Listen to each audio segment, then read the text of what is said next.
So a week ago, I moved onto this traditional Polynesian sailing boat. We sailed down the coast of Portugal and I did a lot of things for the first time. First time sleeping on a boat, eating on a boat, doing dishes on a boat, first time hoisting a sail, navigating at night, and even seeing dolphins. The first few days were magical and exciting. But for some people, like Captain, sailing isn't just a fun experience you try for a week, it's their whole life. And I want to know more about this lifestyle. I want to dive deeper into this world. So for the next 2 weeks, we'll be sailing along the famous Algarve coast in the south of Portugal, and I'll be showing you a glimpse of the fascinating world of life at sea.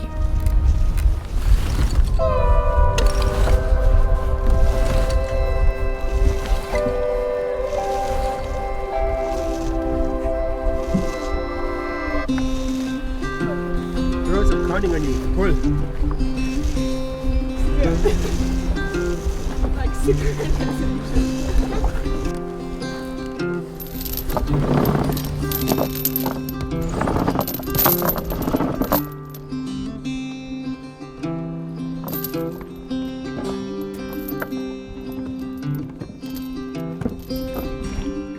Should I pull up that rope a bit? The black one? Because it's in the water. That's exactly what I wanted. That's perfect. See, this is the crazy thing when you're sailing. I was in bed literally 5 minutes ago. Just woke up. I was slowly starting to wake up because I could hear noises upstairs. And then I hear, "Hey soldier." I'm like, "Yeah?"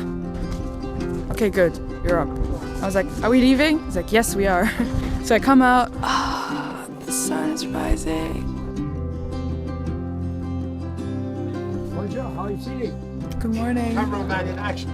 Good morning. Pull up the sail, pull up the anchor, and now we're sailing. These guys come in the middle of the night. Yeah? See how careful they are. There must be 30 meters of water where they are.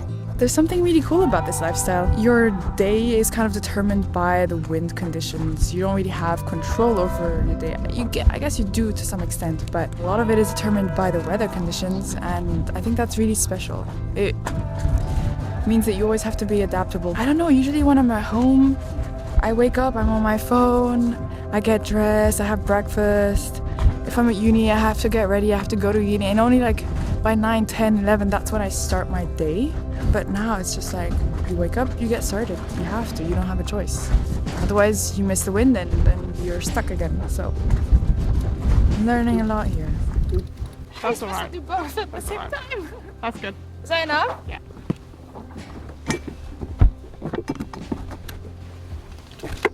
Thank you. Anushka is a really, really good sailor. I'm learning so much from her. She did a lot of sailing growing up, but never with this kind of boat. So she's learning as well, but she's teaching me a lot and I'm really grateful for her. And she's also very humble. That's why she's walking away. But I need to put this in there.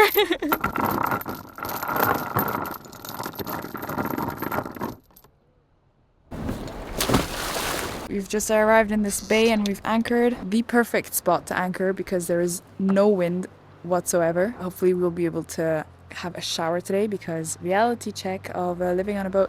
Haven't washed my hair in a week and it's getting very, very greasy. So now we're cleaning up the deck. So that means tidying up the ropes. Look at that! Perfect, a work of art. Let's see what Anushka's doing in the kitchen. Hello! Wow, cooking up a storm. What's on the menu today for breakfast? Fried tomatoes, we're gonna make some eggs. We've got fresh bread. Nice. We have some visitors on board. Some of the surfers have swum up. It's the most beautiful boat I ever seen, man. You make it? I'm ready, yeah. No way. See those French boys there? Yeah. This is hippie central here. You're so pathetic. You need to film yourself when you say that. She's so pathetic.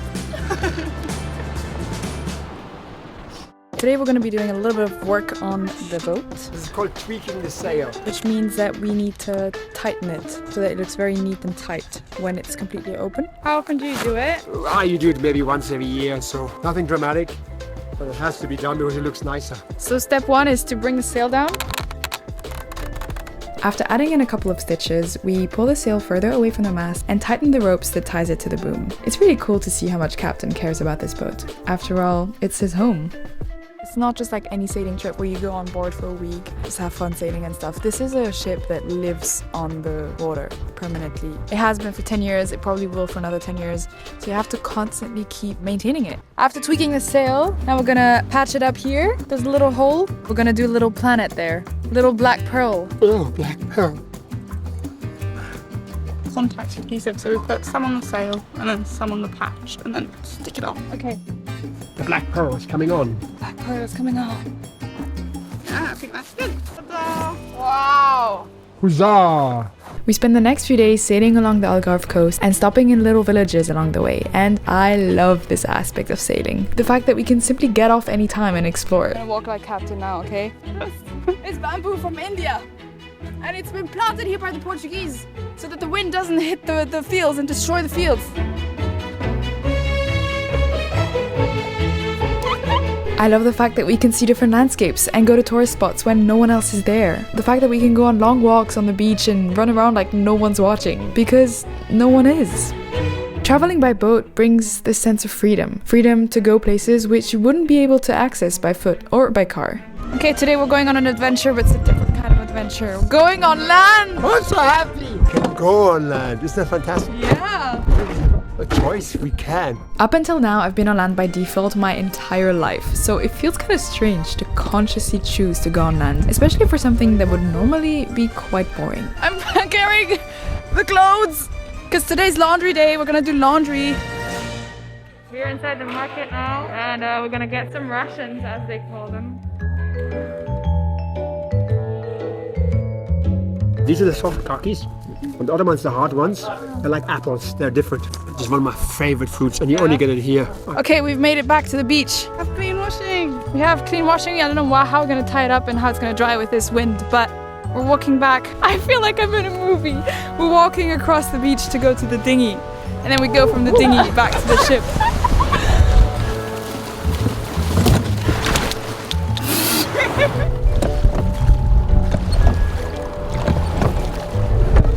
Here comes the laundry. I want to show you this little contraption here.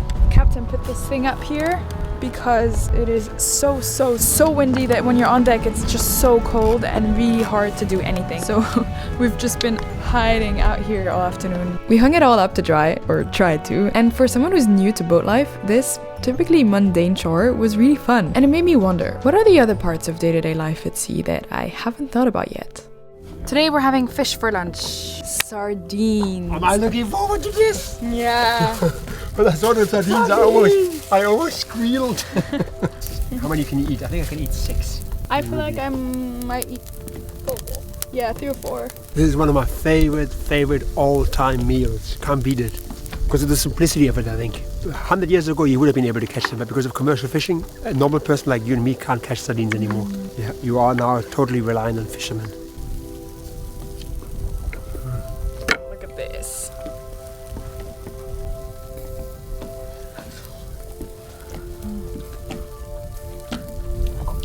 Nice and salty. So good. Oh yeah, it's very hot. Little sweet potato. It's so sweet. They got them quite deep because you see the air bladder is open, is filled up. So they must have hit those sardines maybe at 30 meters at the surface.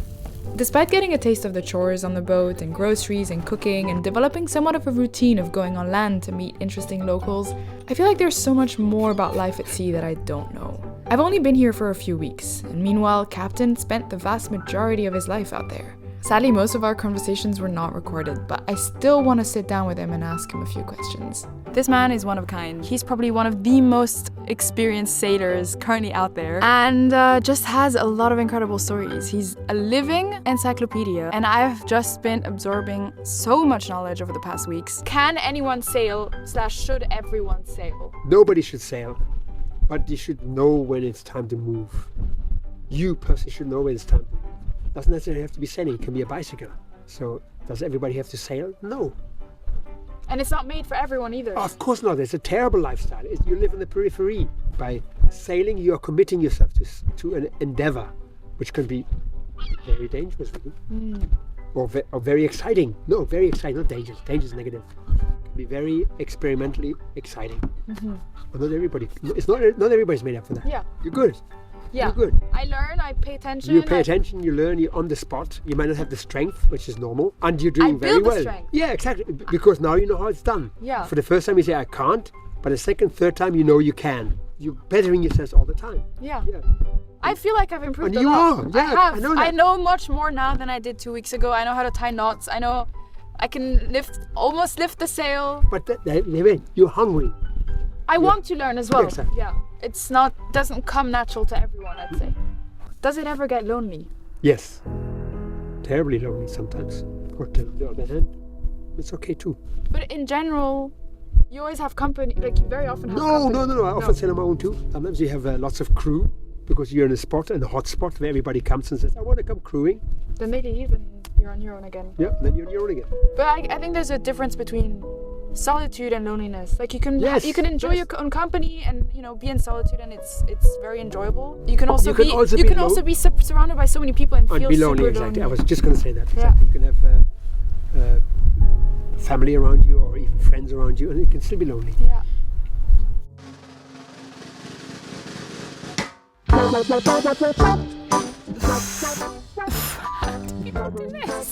We've been here for like almost half an hour. We don't have any phones, we can't call him, we can't whistle. Look at Anushka, she's just like desperate at this point. You know when you start to go a bit crazy? We are actually going insane. There's two fishermen over there and they started whistling for us. Hey, Jan! I'll swim. I'm gonna swim. I'm gonna do it. Go, Anushka! She's getting closer and closer. She's a strong swimmer. He's come out on deck! Yay! Sailing, especially on this ship, it's just been... You're like in a different world. Like you are in a different world. Time just stops. You run at a different clock. You completely surrender to nature and to the wind and the weather conditions. The things that preoccupy you the most, you just completely forget about because there's no place for it here. I'm sorry, but what? Like, how is this real life? Look at this beautiful, beautiful sunset. I'm just so happy. I'm just so happy. Who's the most interesting person that you've met? Oh, there's many. There's hundreds of them.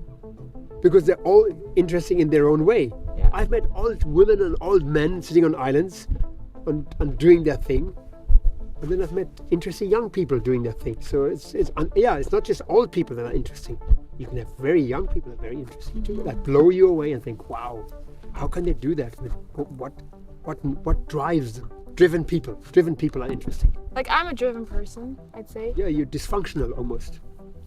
And that's a positive thing. Yeah. Dysfunctionality is a positive thing. But you are dysfunctional in a sense because you've traveled so many times in the early formative years that by the time you were 17, you haven't even digested what happened and you're already going new things all the time. Yeah. So that is a certain amount of dysfunctionality, which you don't see in people who grew up in one spot all their lives. You don't see that. So is it driven? Absolutely. I think it's driven. Yeah. We've had very similar childhoods in that sense, I'd say. Mobile. You and I, we think the same. Yeah, we do have very similar minds. Sometimes we don't even have to say anything. We have to say nothing. We say the same. We think the same things. Yeah. Today we're scrubbing the deck because it's been raining for the past couple days. The wood on the deck has been soaked. We're gonna put some salt water, scrub it down, and then it'll be all clean.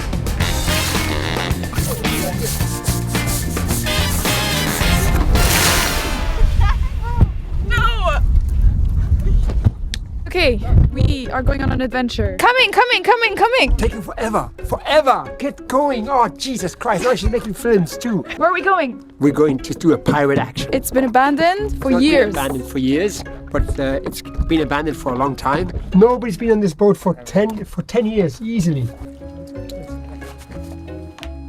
That's broken down there. Spider webs everywhere. Look at those slippers, they've completely melted.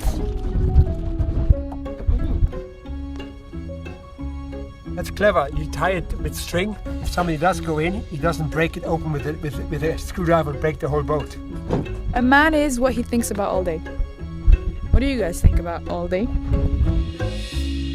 Have you ever found any treasures? / what's the coolest thing you found at sea? Wow.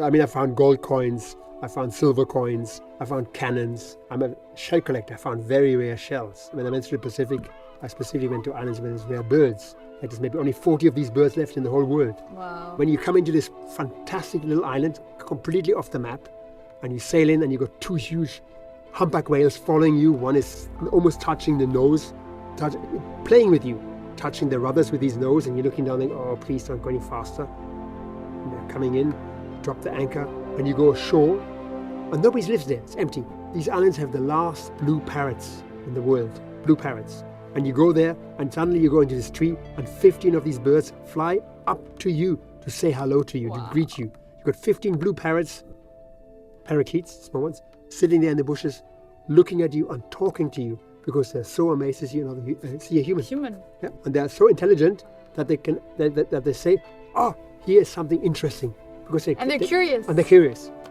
Animals. That's for me is the mind blow, the ultimate mind blow. Wow. Stuff like that. Where was this? Pacific somewhere? In the Pacific, yeah. Wow. Have you ever seen something like very mysterious? You see stuff. That's true. That when you initially see them, you think, "What the hell is this?" And then you don't see them anymore. And then you spend the rest of your life worrying about these things. They haunt you, kind of. They haunt me. In 2003, I went on an island in the Caribbean, and I saw 3 skins lying on the rocks. 3 skins. Skins of some kind of animal. We have no idea.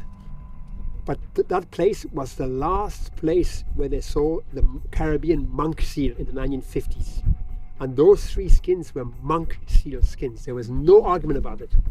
And to this day, I regret not keeping one, cutting a piece off, and sending a sample to the Hawaiian Monk Seal Foundation to verify it.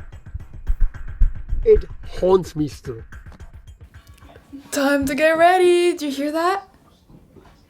It's the clock striking 8 in the morning. Today, it's my final sail. Wait for me, Anushka!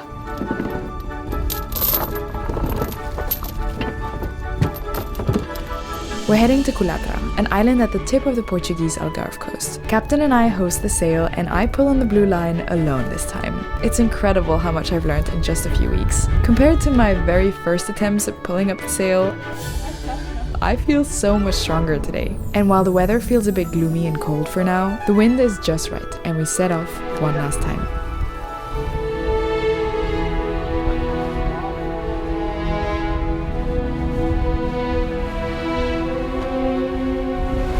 Hello.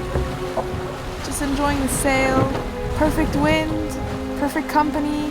What I can see right now perfectly is the little black dot that we made. Look at that. At this point, we're kind of an autopilot. The ship is sailing by itself. I really like these moments because I get to sit and really appreciate this vessel because it's so powerful. And all we do is just point it in the right direction and it just takes us there. We are discussing really specific food cravings that we have. Yes.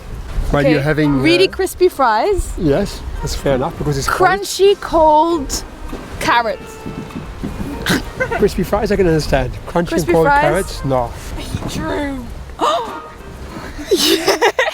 No, beetroot, I would say no. I wouldn't say no to that either. Beetroot and butter. Why didn't we? And bread. Why didn't we put some beetroot on the? That tastes so good. I love it. I love that. No. That's just a crime. You just ruined my beetroot craze. And with that, I enjoyed my final hours out on the ocean. I think I found a new passion for sailing, and it makes me really excited because I now know that there's a whole world out there to discover and that this isn't the end for me. Not yet.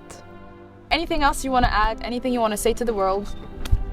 Just, no, it's nothing. Any life advice? Anything? No life Nothing. advice. No, just don't be afraid. Buy yourselves a good pair of shoes and walk places.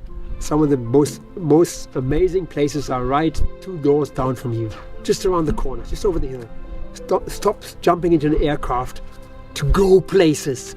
Stop moving mega heaps of money to find places. No, just walk and ask the right questions. Always ask the right questions.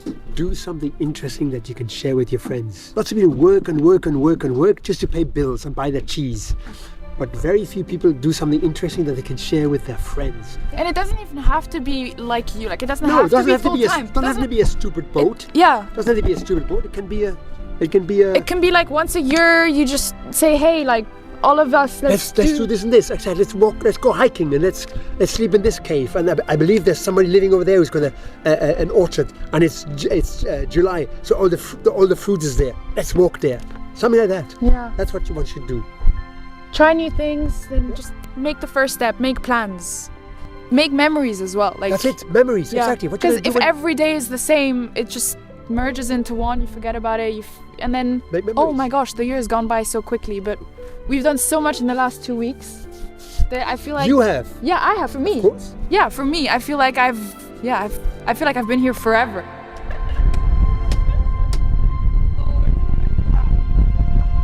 And that is it. We have made it to the final destination of this first leg of this journey down the coast of Portugal. I'm going to be getting off here in a couple days. The boat is going to continue all the way to the Caribbean. Thank you so much for following along on this epic adventure. It's been such a fun time for me, and I'm so excited and honored to get to share it with you guys. Please subscribe. I've put in so much effort into these videos, and I'm so excited for more adventures to come. And also follow me on Instagram, because that's where all the real-time updates are going to be. Hope you have a wonderful day, week. Bye! Subscribe.